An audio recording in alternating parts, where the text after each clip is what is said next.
제가 진종호라고 합니다. 안녕하십니까. 안녕하십니까. 네. 제가 미리 좀 인사를 드리고 이런 자리를 좀 마련했어야 되는데 제 미션은 동영상으로 강좌를 만들어서 올리라는 미션이 좀 처음에 있어가지고 그거 하느라고 좀 고생을 하다가 소통이 좀 안 돼서 제가 부득이하게 대면 강의를 좀 하루만 제가 요청을 좀 드렸습니다. 민원이 제일 많이 들어갔어요, 제가.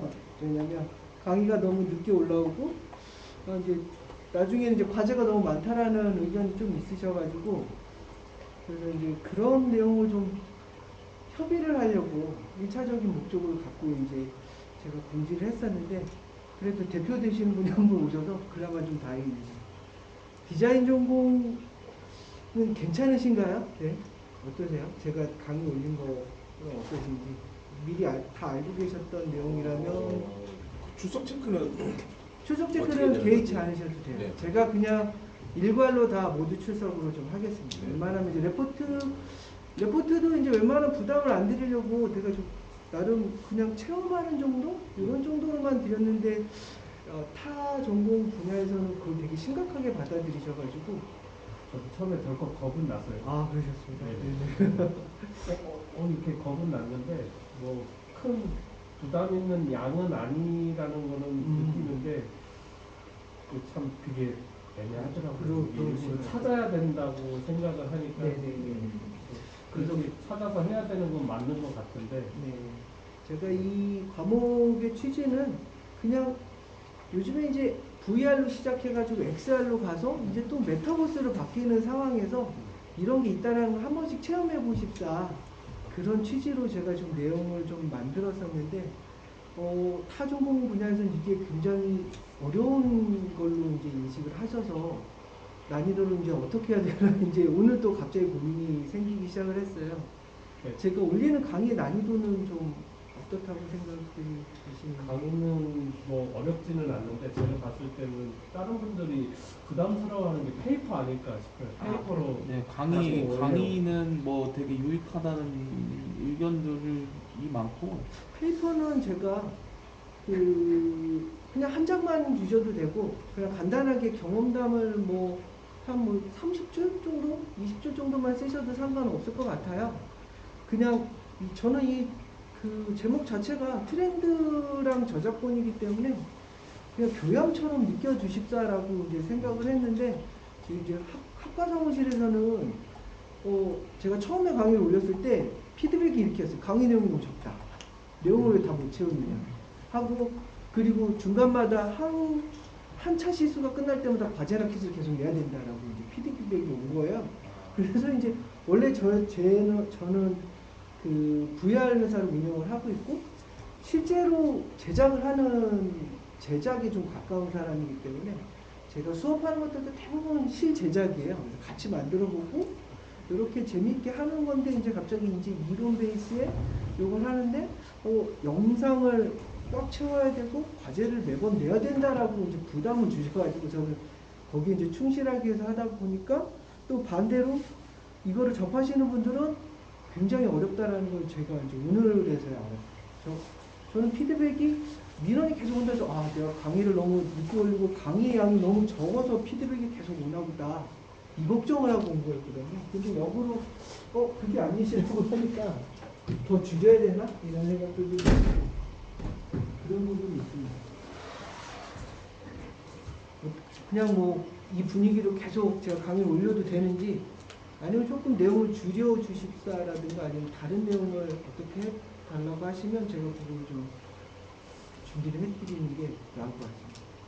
이 무의미한 시간을 그냥 보내시는 분들이 생겨버리니까 제가 저로서는 좀 답답하더라고요. 포기하신다는 그런 말씀을 하셔가지고.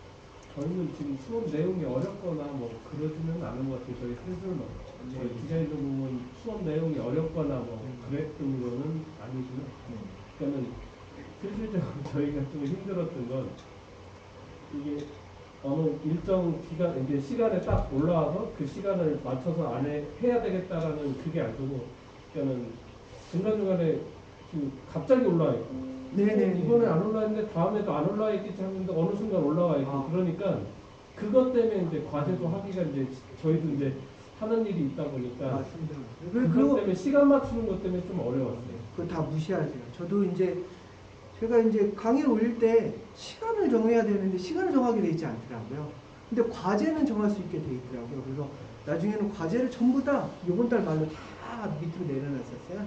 그리고 제가 온라인 강의도 올려드리고 과제를 따로 말씀드렸던 거는 그냥 이렇게 취합해서 주시면 돼요. 재미삼아서 한번 쓰시고 그냥 저한테 주시고 저도 여러분들이 이런 것들을 이렇게 체험을 하시고 이런 즐거움과 아니면은 이런 기대 이하에 대한 실망감을 가지셨구나 이런 걸 좀 느껴보고 싶은 거거든요. 저희도 VR을 한 5년 넘게 했는데 B2C는 거의 투자를 해서 제가 제 돈을 많이 날려먹고 대부분 B2B로 외주를 하는데 이 VR이라는 거를 현장에서 직접 만들다 보면 어떤 문제가 생기냐면 항상 기계 문제가 저희는 생겨요. 왜냐하면 어떤 거든 체험하려면 기계가 있어야 되는데 기계가 표준이 정해져 있는 것도 아니고 오큘러스에 바이브에 뭐 홀로렌즈에 매직립스에 막 이렇게 중구난방으로 오는데 그것들 체험하는 실제 고객들은 대부분이 관에서 이제 운영을 하다 보니까 뭐 박물관, 전시관, 뭐 이제 체험관이래요. 그러면 오는 사람들 대부분 보면 이거 안경 끼는 것부터가 이제 어렵게 시작을 하는 거예요.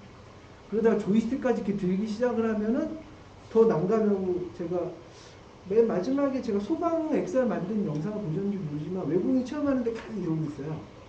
도대체 모르는 거. 근데 기획할 때는 기획하는 사람들은 대부분이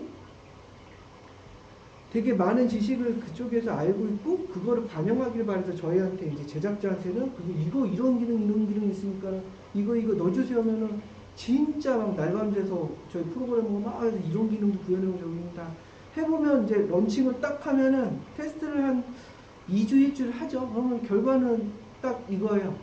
야, 다 없애. 조이스틱 절대 쓰면 안 돼. 쳐다만 보고 있으면 뭔가 돼야 돼. 이런 식인 거예요. 그러니까는 막 저희 개발자로서는 굉장히 딜레마에 빠지고 실제로 이거 체험하는 분들은 너무 어려워서 실망감은 크고 이 갭이 계속 루핑을 돌더라고요. 그래서 저도 이런 것들을 한번 드리면서 경험담을 주십사 하는 거는 이 소비자들이 어떻게 반응하나? 이런 것들을 이제 저희 나름 저 회사 차원에서 좀 갖고 싶어서 그렇게 한 거죠. 요즘 그 메타버스를 갑자기 넘어가니까 저희 회사가 갑자기 메타버스 회사가 아니고 데려붙고 모든 미션을 갑자기 나중에 뭔가 의사소통이 되는 메타버스를 해야 된다라는 것들이 많이 나오다 보니까 저희도 이제 사실은 메타버스를 좀 공부를 하고 있고 그런 와중에 저도 교환을 좀 만들다 보니까 굉장히 부족한 부분이 좀 많습니다.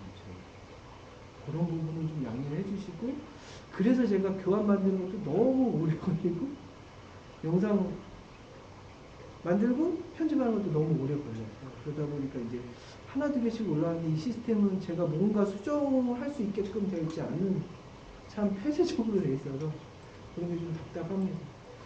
이 플랫폼이 아마 이 LMS 플랫폼이 우리나라 대학 몇 군데서 많이 쓰고 있는 플랫폼 중에 하나인데 이 커스텀을 잘 못하신 것 같더라고요. 그래서 제가 시간을 변경합니다. 그래서 제가 유튜브에다 올리고 그래서 공지를 해드리는 거예요. 보시고 그냥 쭉 보시고 재미없으면 끄셔도 돼요. 제가 느끼기에는 메타버스 막 떠들다가 내년 되면 또 없어질 거예요. VR 막 떠들다가 갑자기 없어졌어요. 그런데 갑자기 XR이래요. 그런 것들은 이제 숱하게 5년 동안 겪다 보니까 이게 도대체 뭔가 유행에 편승해가지고 계속 뭔가 바꿔야 되고 막 그런 부분들이 너무 이제 저희로서는 좀 괴롭죠. 그래서 항상 저희 프로그래머들은 그냥 일반적인 게임 만드는 프로그래머보다 더 고통스러운 게 뭐냐면 알지 못하는 거에 대해서 개척을 좀 해나가야 되고 그걸 안정화시켜야 되는데 절대 안정화 안 됩니다. 그게 뭐 VR 나온 지 몇 년 됐는데 우리가 게임 만들기 시작하면 몇십 년이 됐잖아요. 마우스랑 키보드로 하는 거는 워낙 많이 했으니까 그냥 날고기 있는 애들이 만든 거 그냥 갖다 써도 되는 상황인데 이게 뭐 장비를 하나씩 바꿀 때마다 장비의 특이 현상들을 다 경험을 하고 그러다 보니까 너무 힘들어하죠. 저희 프로그래머들은. 그래서 저희가 약간 이직률이 높습니다. 저희 쪽은. 왜냐면 이제 산업이 그다지 성장해 있지 않은데 그럼으로 인해서 자기들한테 오는 그 대우나 페이는 높지 않은데 게임 회사나 NFT 쪽은 막 월등히 쫙쫙쫙 올라오니까 연봉 1억을 달렸는데 내가 여기서 왜 모르는 장비를 케어를 해가면서 이걸 해야 되나 막 고민을 하게 되고, 그래서 이제 악순환이 되는 게 저희한테 오는 애들이 스킬 수준이 점점 낮아지고 있는 상황이고 연봉은 더 달라고 하는 상황이고, 그게 안 맞아서 이제 계속 이직이 좀 많아지고 있는 좀 안타까운 상황입니다. 아이고 부족히 좀 떠들었는데요. 제가 이 수업을 하면서 같은 거는 이제 이런 것들이 두 번째 이제 중간평가 이후에 저희가 지적재산권에 대한 수업을 하게 되는데, 저희가 이 대학원이라는 게 이제 그래도 실적이 있어야 된다라고 이제 의견이 있고, 저희가 그래서 저는 튀김 교수예요. 여기 이제 그 전인으로 온 게 아니고, 미션이 저에게 온 거는 실적 중에 이제 특허랑 프로젝트입니다. 예. 특허는 저희도 회사가 2개를 가지고 있고요. 그래서 이제 그거 특허를 어떻게 의견이 있으시면, 아이디어가 있으시면은 특허를 내보겠다고 한번 모아야 될 것 같고요. 이거 쉽사리 이렇게 발표할 수는 없는 상황이에요. 왜냐하면 이제 내 아이디어를 냈는데 같이 공동으로 발명자 등록이 아닌데 괜히 팔렸다가 저쪽에서 이상한 게 또 나오면은 굉장히 곤란한 상황이니까, 그래서 하실 의향이 있으시면은 저랑 뭐 단톡방을 따로 만들든지 해가지고 그 특허권을 이제 내셔야 되는 상황입니다.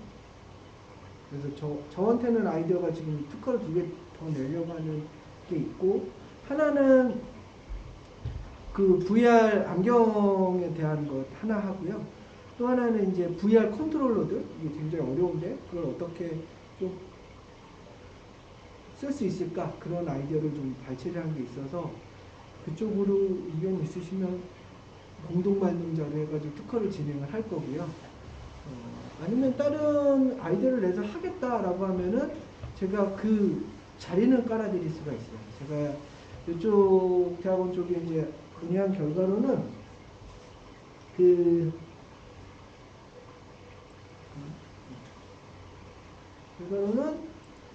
특허를 내는 비용을 전액 부담을 한대요. 대신 이제 권리는 아마 학교 대학원이 가질 거고 발명자로서 이제 등록이 되실 거고요. 그래서 만약에 이게 발명을 했는데 이게 진짜 수익이 나는 구조가 될 거라고 하면은 그거는 저희랑 또 협의를 하셔야 돼요. 왜냐하면 이게 수익이 났을 때 배분 문제들도 생기기 때문에, 학교 소속이 아니고 다 다른 소속으로 계시잖아요. 근데 이제 권리는 학교가 갖게 되는 상황이니까 그런 부분들이 있어요. 아마 그 특허를 내는 비용은 특허 내보셨나요? 안 내보셨나요? 특허 내보셨나요? 그거는 아니고요. 네. 저작권 등록 같은 거는. 저작권 등록을 하셨습니다. 그 디자인 쪽. 네. 그러니까 특허권을 가지면 약간 우리나라도 그렇지만 세계에서도 약간 베네핏이 좀 있죠. 그래서 그거를 실적으로 삼고 그거를 이쪽에서도 원해요. 그래서 제가 특허를 못해도 한 게 뭐 2개는 내보겠다라고 했어요. 그래서 근데 뭐 의향이 있으셔야 되는 거고, 만약에 의향이 없으시다면 그냥 아마 단독 발명자로 가야 되는 상황이 되는데, 그건 좀 좋지 않지 않을까. 이게 특허를 가지면 이제 좋은 장점들이 몇 있는데 그것도 좀 설명을 드릴게요. 하여간 공짜로 됩니다. 그리고 저희가 특허를 냈던 사무실에 이제 문의해 본 결과, 요즘에 이 특허를 심사하는 분들이 코로나로 갇혀 있어가지고 심사 기간이 굉장히 길어졌어요. 그래서 통상 한 1년을 넘게 봐야 되는 상황이라고 하더라고요. 저희가 특허를 낼 때 우선 심사로 들어가면은 한 6개월, 빠르면 6개월, 8개월 안에 나오는데, 우선 심사를 신청을 해도 이게 1년 넘는다고 하더라고요. 밀려있고, 다 뭐 코로나 때문에 격리하면서 이제 평가가 안 되는 바람에 그렇다고 하더라고요. 그런 부분들이 좀 있으니까, 그래서 아마 특허를 다다음 주 정도부터 시작을 하면은 아마 내년 중순 정도에 특허가 나올 겁니다.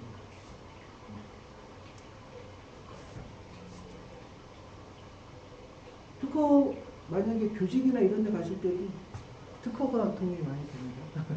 저도 여기 이제 저도 어플라이 해가지고 왔던 거는 이제 딱 그 특허밖에 없었어요. 제가 VR을 한다는 그거니까. 네.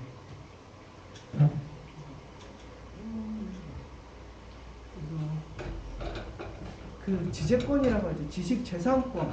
그거를 그 중에 이제 몇 가지가 있는데 그 디자인권이나 이런 것들도 여기에 포함이 됩니다. 인간의 창조적 활동 또는 경험을 통해 창출하거나 발견한 지식, 정보, 기술, 그리고 표현하는, 표시하는 무형적인 것을 재산적인 가치가 실현될 수 있는 지적 창작물이다라고 이제 정의를 하는데요. 되게 말이 어려운데 여기 가보면 이 뒤에 이런 거, 이 시작이 이건 제일 우선으로 쳐주는 건 이제 특허권입니다. 발명한 사람에게 특수한 권한을 주는 건데요. 배타적인 권리입니다. 내가 이거 특허를 내가지고 무엇을 만들어서 사업을 할 때 누군가 침범할 수 없게끔 하는 권리죠. 특허권은 다 아시죠? 특허권하고, 그런데 여기 보면 이제 실용신안이 있습니다. 실용신안은 뭐 이렇게 얘기를 해요. 사업상 이용 가능성이 있는 물품의 형상, 구조 이런 것들 조합하고 구체적인 기술적 목적과 기술적 구성, 기술적 효과에 의해서 체계적으로 형성된 신규성 있는 기술적 사상의 모양의 보완을 보호의 객체로 관리하는 권리. 되게 어려운데 이게 구분이 잘 안 가요. 특허권하고 실용신안은. 혹시 한번 해보시려고 하셨었나요? 이런 권리 안 해보죠.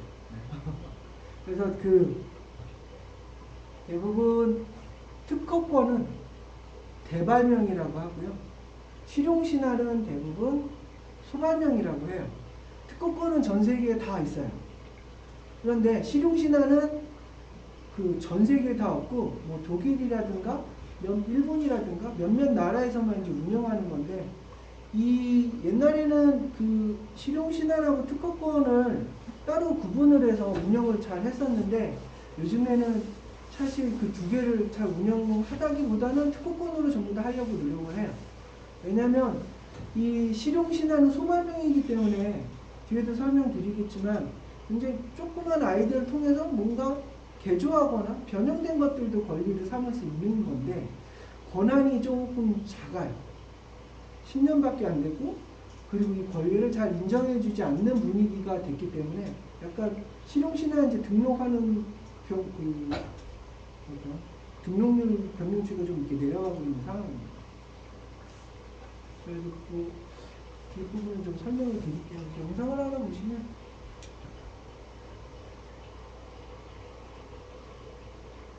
무슨 거 이렇게 나오네?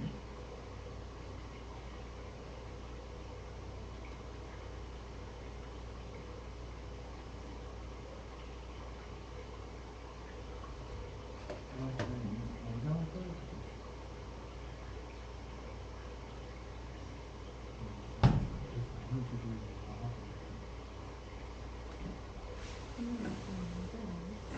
실용신고가 나가지고.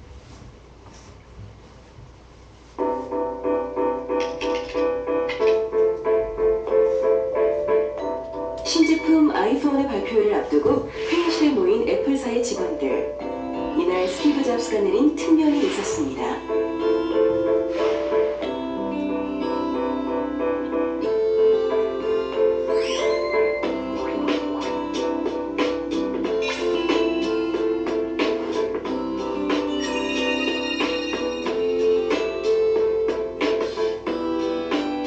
창조와 혁신의 CEO 스티브 잡스. 그의 놀라운 아이디어는 세상을 바꿔놓았습니다.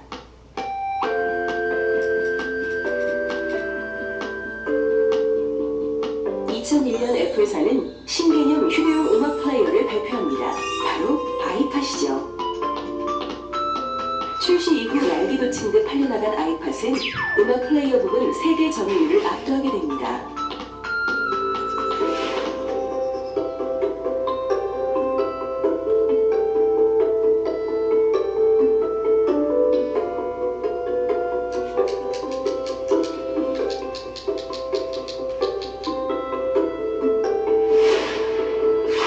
이 소송을 통해 무려 1억 달러에 이르는 배상금을 지불하게 된 애플사.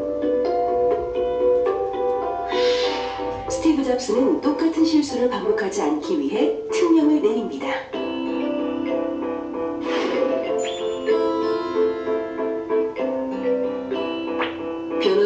엔지니어가 모두 소집된 특허 회의를 매달 실시하고 회의를 통해 나온 내용을 모조리 특허 신청하게 되는데요. 그동안 애플사가 확보한 특허는 총 4천여 개. 그리고 특허권을 지키기 위한 소송의 횟수도 급증하게 되죠.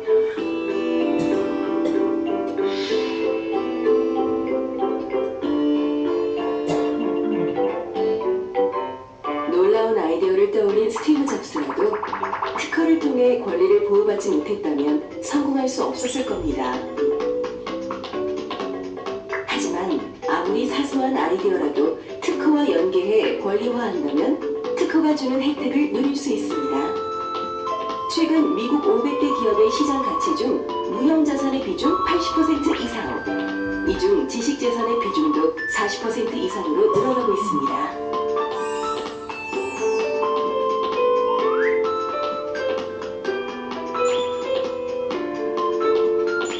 스티브 잡스가 특명을 통해 누리려 했던 특허의 힘, 당신도 누릴 수 있습니다.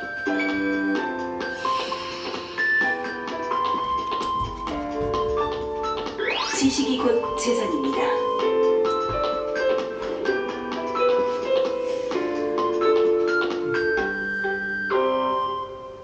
잘 아시지만 애플이 특허권에 대해서 되게 집착을 많이 하는 기업이잖아요. 특허권으로 인해서 많은 권리를 가지고 있는 세계 최고의 기업이라고 하는데 우리나라도 삼성이라는 곳에서 똑같이 하고 있죠. 삼성도 연구진이 보면은 누가 이렇게 하면은 특허를 매번 내요. 얘네들이 이제 직접 내는 것들도 있고 회사에서 그걸 관리해주는 팀이 있기 때문에 그래서 특허를 무조건 냅니다. 한 5년 됐는데 애플의 이제 그 뭐죠 라운드된 부분 요것도 이제 특허를 해가지고 서로 삼성하고 싸워가지고 애플이 이겼었죠. 그래서 이게 무슨 의미가 있는 거냐 이렇게 끝에 라운드를 돌리는 게 누구의 그 배타적인 권리를 가져야 되느냐라고 해가지고 많이 온라인에서 싸우기도 했는데 하여간 우리나라에서 이제 특허를 가지면은 약간 보호하는 개념이 조금 있습니다. 저희 회사도 뭐 이런 신기술 가지고 할 때마다 특허를 이제 가지라고 이제 정부에서도 유도하는 게 어차피 대기업이나 이런 데서 따라하는 데가 많기 때문에 그러다가 이제 문제의 소지가 생기니까 약간 방어 기제에서 특허권을 가져야 된다는 논리가 좀 있어서 정부 과제나 이런 것들을 하면은 특허를 꼭 가지게끔 유도를 합니다.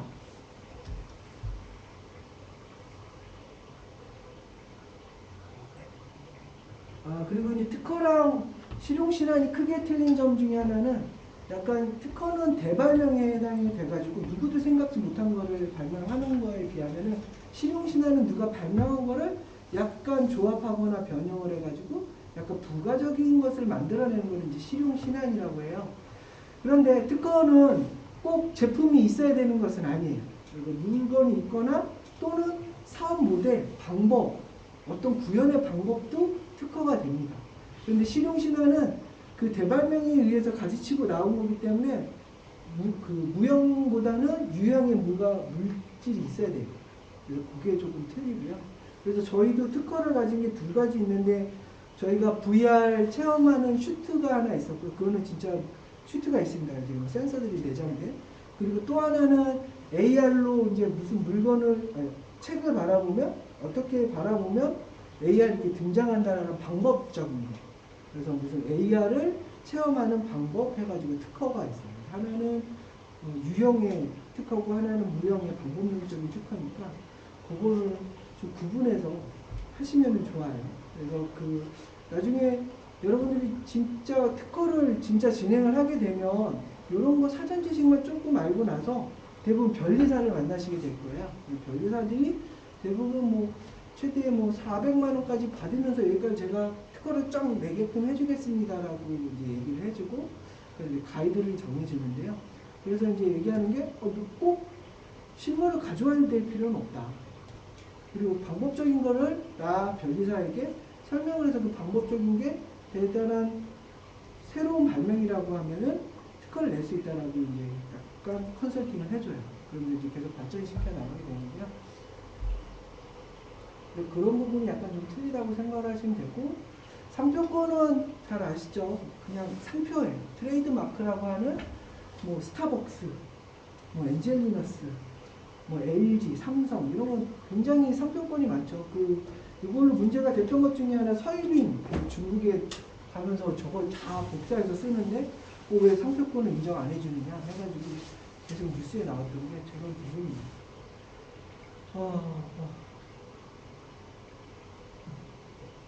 그리고 이제 또 하나가 있는 게 이제 디자인권 그런 것들도 있는데 상표권에 대한 소개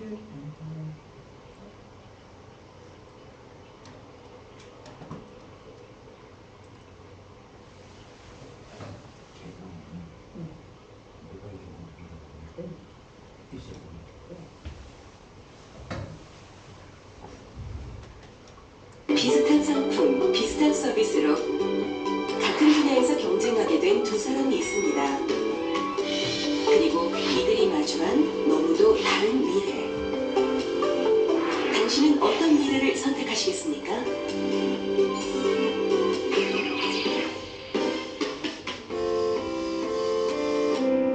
향긋한 커피와 여유의 문화를 팝니다. 자유와 낭만의 라이프 스타일을 팝니다. 브랜드의 이미지 상승을 통해 수익을 증대시키는 도구이자 경영 철학과 땀방울을 담은 기업의 권리, 상표. 상표에 대한 권리는 특허청에 먼저 등록한 사람에게 보장되는 선출원의 원칙을 따르고 있습니다. 그렇다면 두 사람은 어떤 이유로 서로 다른 운명을 맞이하게 된 것일까요? 창업사관학교를 졸업하고 꿈에 부푼 창업을 하게 된 A와 B. A는 하루라도 빨리 시작하고 싶은 마음에 자신이 개발한 상품을 소셜 커머스 시장에 내놓아 큰 호응을 얻게 됩니다. 하지만 얼마 안 있어 상표 침해 경고장을 받게 된 A. 온라인에서 뜨고 있는 A의 상품과 상호명을 눈여겨본 다른 사람이 먼저 상표를 출원하고 비슷하게 상품을 만들어 판매하고 있었던 것. 반면 사업 준비 초기부터 자신의 상품과 상호에 대한 준비를 철저히 한 후 상표를 출원한 B. 얼마 후 B는 상표를 등록받게 되고 오랜 준비 기간 끝에 자신의 상품과 사업을 성공적으로 런칭하게 됩니다. 상표권은 등록을 받은 후부터 효력이 발생하고 10년간 권리가 존속됩니다. 그리고 지속적인 사용을 위해 10년마다 기간을 갱신할 수 있습니다. 지금 이 순간에도 시장에서는 상표 전쟁이 치열합니다. 상업을 준비하고 있다면, 나만의 브랜드를 선보이고 싶다면 이제 상표 출원의 선정은 필수입니다. 두 사람의 미래를 바꾼 상표권 출원. 당신은 어떤 미래를 선택하겠습니까? 상표 출원, 더 이상 어렵지 않습니다. 이제 권리를 지키는 예스를 외치세요.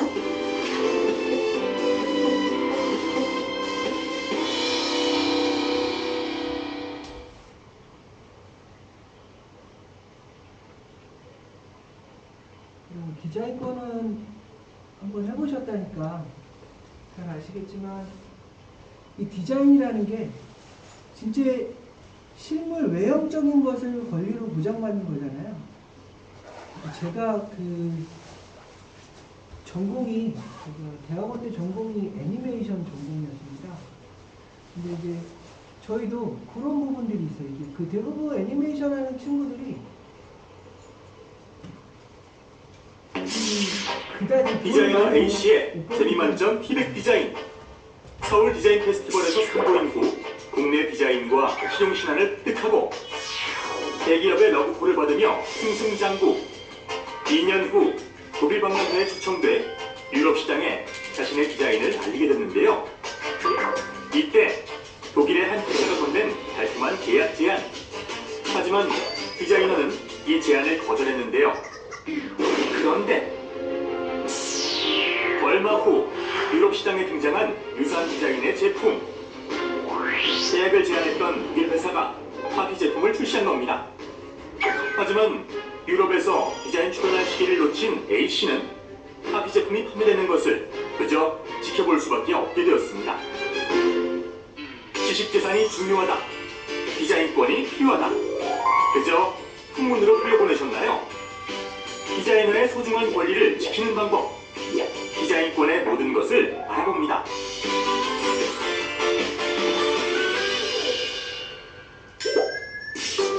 빈번하게 일어나는 디자인 침해 사례. 디자이너는 뜨거운 창작열에 휩싸여 정작 내 디자인에 대한 권리를 보호하는 데는 소홀하기 쉽습니다. 하지만 지식재산권을 통한 디자인의 보호, 이제 필요가 아닌 필수가 되었습니다.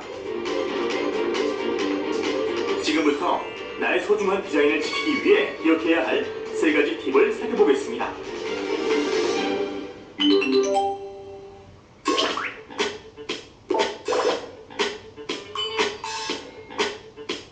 디자인권을 획득하기 위해서는 먼저 특허청에 디자인권을 신청하는 출원 절차를 밟아야 하는데요.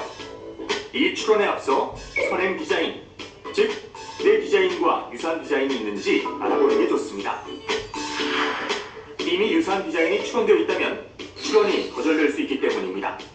또 선행 디자인 조사는 해당 분야의 디자인에 대한 정보를 미리 파악하는 데도 도움이 될 수 있습니다.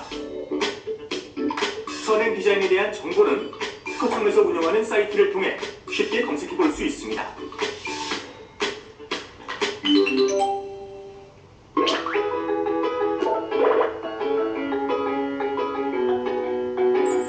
디자인 등록 제도에는 여러 가지가 있습니다. 커피잔을 예로 들면 손잡이 부분의 디자인만 따로 출원할 수 있고 기본 디자인을 조금씩 변경해 출원할 수도 있습니다. 또 잔과 받침 접시를 한 벌 디자인으로 출원 가능합니다. 이외 일정 기간 정보를 숨기는 비밀 디자인, 여러 개의 디자인을 한 번에 출원하는 복수 디자인 제도, 또 액세서리나 의류와 같이 유행에 민감한 디자인의 경우 선행 디자인 조사는 생략하는 일부 심사 제도를 사용하시기 바랍니다. 이처럼 다양한 디자인 제도들을 꼼꼼히 체크해보고 나에게 맞는 출원 전략을 세우는 것이 유리합니다.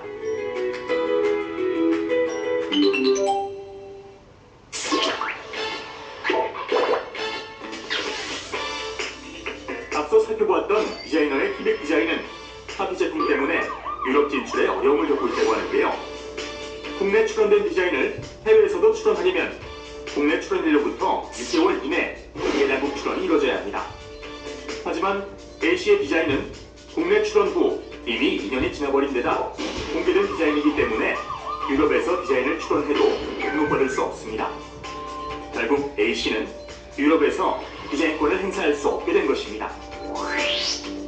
독일 회사의 디자인 또한 공개된 A씨의 디자인과 유사하기 때문에 유럽에서 디자인을 등록받기 어렵습니다. 하지만 이 회사의 제품이 유럽 시장을 점령해버린 상황이어서 오히려 A씨의 디자인이 카피 제품이 아니냐는 오해를 받고 있다고 하네요. 따라서 해외 진출을 고려하고 있다면 디자인을 공개하기 전에 국내뿐 아니라 해외에서도 디자인을 출원해야 합니다. 그래야 A씨 같은 낭패를 겪지 않겠죠? 보이지 않는 것이 보이는 것을 움직이는 지식재산 시대. 디자인 보호의 중요성은 아무리 강조해도 지나치지 않습니다. 디자인 창조에서 원리화까지 철저히 준비한 자만이 디자인권을 마음껏 누릴 수 있습니다. 소중한 디자인, 디자인권으로 보호합시다. 저도 애니메이션 전공하면서 이제 늘 느끼는 문제가 뭐였냐면 그다지 애니메이션 산업이 많이 발전 안 했기 때문에 우리나라에서도 애니메이션으로 이렇게 큰 소득을 누릴 수 있는 분들이 그다지 많지는 않았거든요. 근데 애니메이션 특성상 캐릭터가 되게 다양하게 있잖아요. 한 막 10종에서 20, 30종 되는데 그걸 하나하나 디자인 등록을 한 비용이 너무나 비싼 거예요. 그래서 그 여러 가지 이제 고육지책들이 나왔었는데 그 중에 뭐 하나가 이런 게 있었어요. 어떤 분 이제 그 아이디어를 발상을 한 게 모든 디자인을 한 거를 다 자기가 그 뭐라 그러죠? 우체국에 뭐라 그러나 그 보관하는 거 있잖아요. 뭐라 그러죠?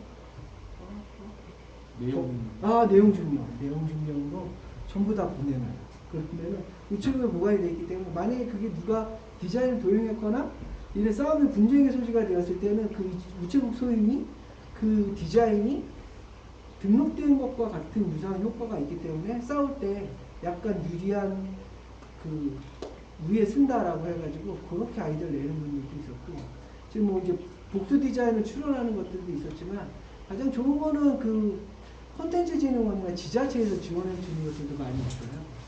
소프트웨어들까지도 등록하는 지원 절차들도 있고 이게 소소하게나마 그런 거를 좀 그 지원받아서 하는 것도 괜찮은 방법인 것 같아요. 왜냐면은 요 것들은 다 이제 특허청에 등록을 해야 되니까 비용이 굉장히 만만치 않고 이 절차를 다 일반인들이 원래 해서 할 수도 있어요. 그런데 그 프로세스를 이렇게 계속 쓰고 있지 않은 상황에서 그걸 해본다라는 게 굉장히 시간과 부담이 많이 되기 때문에 많이 그걸 쓰진 않죠.